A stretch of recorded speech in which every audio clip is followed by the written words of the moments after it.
Hi there, this is Sandra from the Schwoven's Nest. Welcome to my Christmas series. If you haven't yet subscribed to my channel, I would love for you to. Today, I've got a few Christmas gift DIYs for you. Inexpensive, but still high end, and they look really great. You know, you want to give something special to your friends and family, but you also want it to look really well done. I'm using Weldbond Glue to glue together these tumbling tower blocks. These blocks are a little bit bigger than the ones you can get from the Dollar Tree, but those would work fine as well. I'm starting by gluing together 4 pieces, and I'm going to do this 4 different times. You don't have to use a paintbrush to apply the glue. I just find it's easier for me when I do it that way, and I have more control about how much glue goes on. The Weldbond glue dries pretty well. Within about 10 minutes, you're able to pick them up and move them around without fear of having them fall apart. That's why I like that glue. It's still not completely dry, but it is holding everything together so I can continue working. I have a link for that down in my description box if you're interested in taking a look at the Weldbond glue. It is my absolute favorite to use. This first set of blocks I'm painting with my grayish color. This is called Mushroom. It's sort of a cross between gray and beige. And I'm just going to do the top and one of the sides for now. I'm going to paint each of these sections a different color. Now I'm doing some white, and then I'll do a light gray and then a deeper gray. I'm kind of going for a bit of an ombre look. For the lighter gray color, I just took some of the dark gray and added a little bit of white until I got the color I wanted. I'm going to use my Weldbond glue again to glue the 4 pieces together. I turned them around so they would all be in the opposite direction, sort of going around in a circle. And I'm also going to be putting them in such a way that they kind of go from lightest to darkest. So the white, the grayish, the light gray, and then the dark gray. I'm going to glue the other 2 pieces together, set them aside as well, just to give them a few minutes to dry, and then I'll glue the 2 larger pieces together.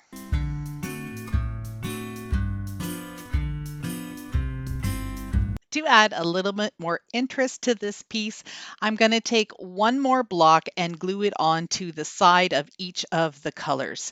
I just wanted it not to be just a square.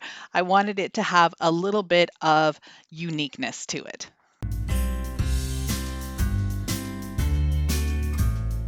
Now that everything's all glued together, I'm going to start painting the outside blocks that I just added in opposite colors. So where I have the grayish color, I'm going to paint that block white.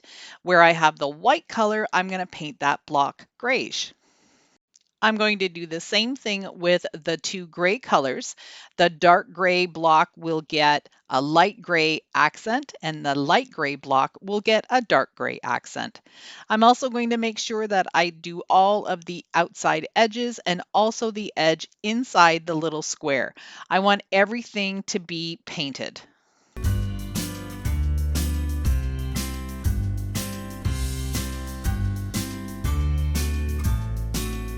Here you can see how I've painted everything. I've just set it aside to dry, and while I was waiting, I went to my Cricut Joy and I created a stencil. I make stencils using my Cricut Joy with plastic poster board, and I usually get that at Michael's. It's about $3 for a poster board size of plastic. I put it through my Cricut Joy and then I run it again. You have the option with your Cricut to be able to go over your cut a couple of times. So I did that with this little design, and this is going to make it super easy for me to just pop it out.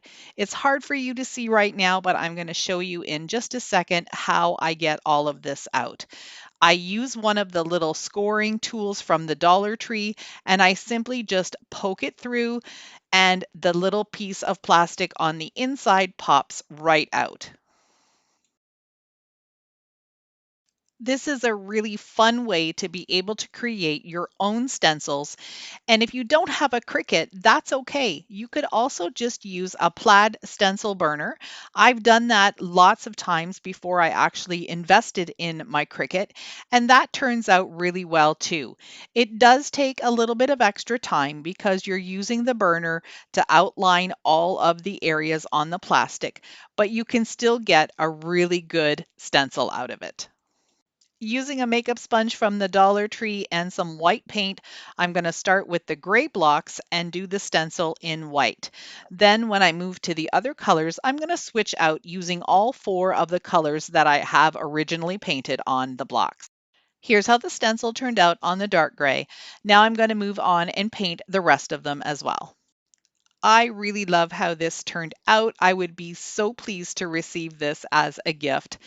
Some really inexpensive wooden blocks and some paint, and you've got a gorgeous gift for someone that you love. What I'm going to do now is just do some dry brushing with the light gray paint. And then when I get to the light gray blocks, I'm going to switch over to the dark gray so you get a little bit of definition there as well. Once it's completely dry, I'm going to give it a couple of coats of Rust-Oleum matte spray, and that's a sealer, and that will help to hold the paint in place and also give the recipient the opportunity to just wipe it down gently should it ever need to get cleaned. Let me know if this would be something that you would love to have as a Christmas gift.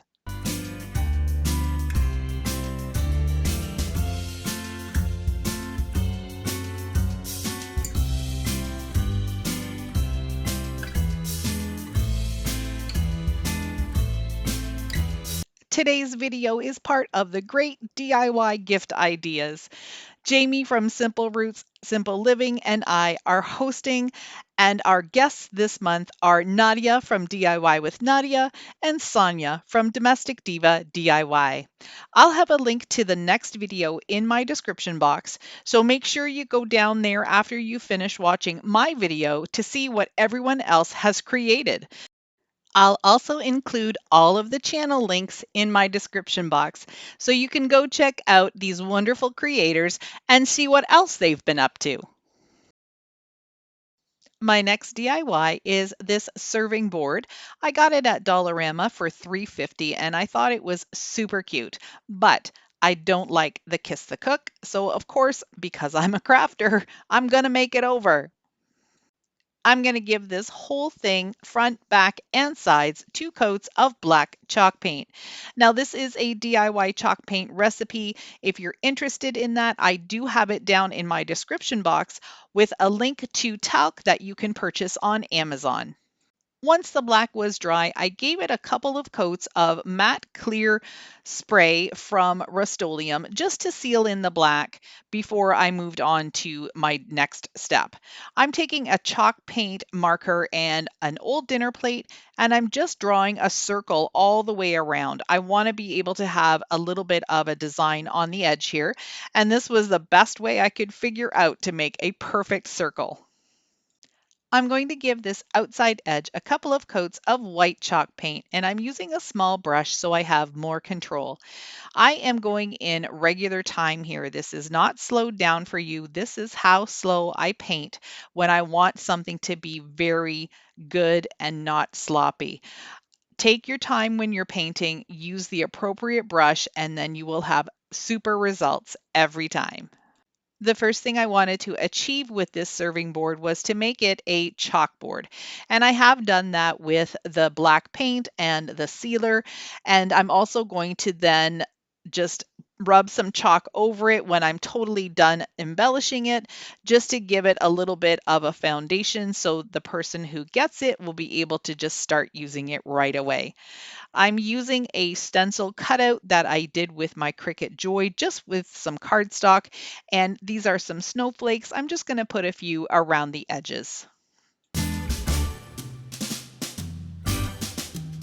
I'm also going to add some up on the handle area. To make this look more festive for Christmas, I'm going to just use the end of this paintbrush and draw some dots in on the circle. So I'm going to start out with the 12, 3, 6, and 9. And then I'm going to divide that in half again and add another dot. And then I'll divide that in half again to add another dot.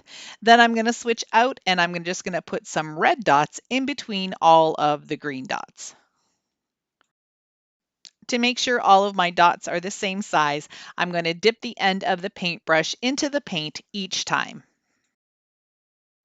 This is the other side of the board. I did the same thing with the plate to make the circle outline, and now I'm going to give it 3 coats of white chalk paint. I used the square from the Dollar Tree so I could find the center of the board. It's 5.5 inches in the center both ways, so I drew some little pencil lines, and now I'm going to take my oil-based Craft Smart paint pen, which to my disappointment didn't work very well. I just wanted to draw some lines all the way through. None of my markers were working properly, so I just went and grabbed a regular permanent marker, and that seemed to work fine. I'm going to turn the board around and then do one across, so I have 4 pie slices.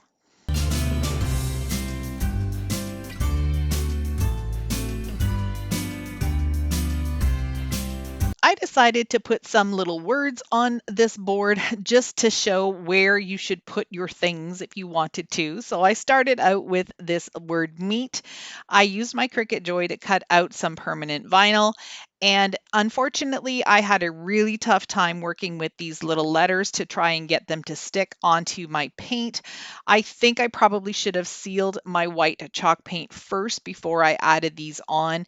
I do have a difficult time with my DIY chalk paint and getting these letters to stick.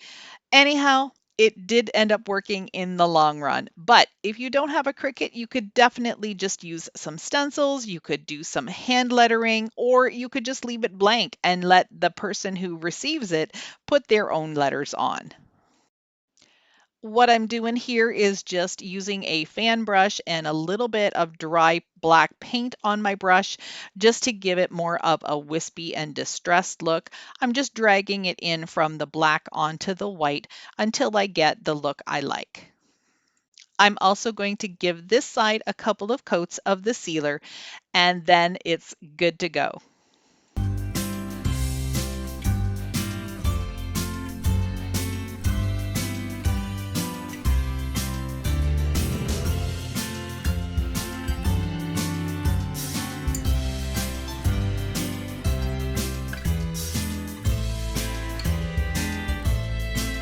I wanted to take a quick minute and thank all of my viewers and subscribers. I really love you guys. You have helped me grow my channel from nothing to something, and I truly appreciate each and every one of you. If you're new to my channel, welcome. I'm so glad that you're here. If you like what you see, I would love for you to stick around by hitting that subscribe button. It really helps my channel grow. This project was super easy. I figured out how to use heat transfer vinyl on my Cricut.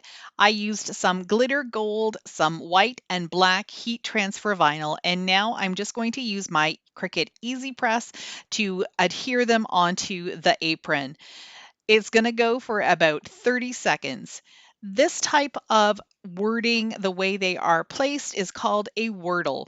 This is something that you can find online. They have Wordle generators, so you can plug in all the words that you'd like to use and it'll go ahead and set them up to look really nice, or you can just do it yourself. I will have this Wordle with all of these words that are chef related in my free printable spot on my website. There are a bunch of different settings that you need to use for different fabrics and different heat transfer vinyls. What you want to do is look online to the Cricut Easy Press guide, and that will tell you how long and at what temperature you need to have your Easy Press. I did it this way. I followed the instructions, but I still found that I had to have it a little bit longer. Sometimes you can also have some pressure if you push down on the Easy Press. That sometimes helps to get that heat all the way through the thick plastic that it's on. I also added a whisk to the top of the apron and a spoon and a spatula to the pocket. Now I'm just pulling off all of the plastic, and this turned out amazing. I'm so excited to be able to gift this to someone for Christmas this year.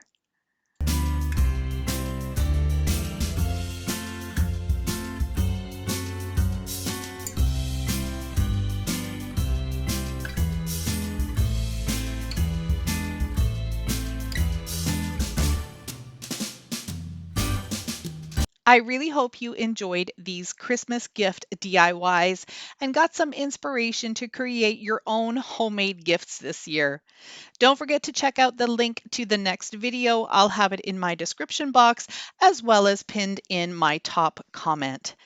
If you like this video, please give me a thumbs up. That tells YouTube that you enjoyed what you saw and they promote me more, which in turn helps my channel grow too. Click the notification bell so you don't miss out on any of my future videos. I've got lots more Christmas DIYs coming your way soon. Take care. See you in the next one.